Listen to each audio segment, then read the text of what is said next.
Une épaisse fumée s'élève dans le ciel. 5 bâtiments ont été endommagés par des tirs de roquettes. Un homme est décédé. Selon les autorités, il a été pris au dépourvu par l'attaque.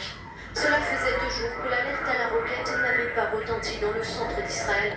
Ce samedi, en début d'après-midi, plusieurs salves de roquettes l'ont déclenché. Ces salves de roquettes ont été tirées pour venger la mort de 10 personnes de la famille Abu Khatan, tuées par une frappe aérienne israélienne dans le nord de la bande de Gaza. Des sources militaires citées par la 12e chaîne israélienne affirment que des hauts responsables du Hamas s'étaient réunis dans le bâtiment visé.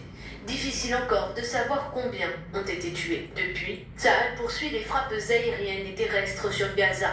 Parmi les positions ciblées, des caches d'armes, une partie du réseau de tunnels souterrains du Hamas, un drone chargé d'explosifs, la résidence du vice-président du bureau politique du Hamas et l'immeuble Al-Jala qui abritait le bureau d'Al Jazeera et de l'agence de presse AP. La frappe avait été annoncée 1 heure plus tôt. Ses occupants avaient reçu l'ordre d'évacuer le bâtiment.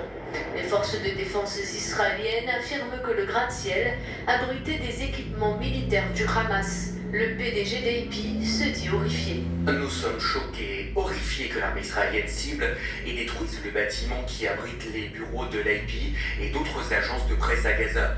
Nous recherchons des informations auprès du gouvernement israélien et nous collaborons avec le département d'État américain pour essayer d'en savoir plus.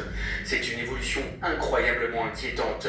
Une douzaine de journalistes et de pigistes de l'AP se trouvaient à l'intérieur du bâtiment et heureusement, nous avons pu les évacuer à temps. Le monde en saura moins sur ce qui se passe à Gaza et à cause de ce qui s'est passé aujourd'hui. Le chef du bureau d'Al Jazeera en Israël et en Cisjordanie dénonce une tentative de l'armée israélienne de réduire les médias au silence. Selon un communiqué du bureau du Premier ministre israélien, Benjamin Netanyahu s'est entretenu avec Joe Biden par téléphone.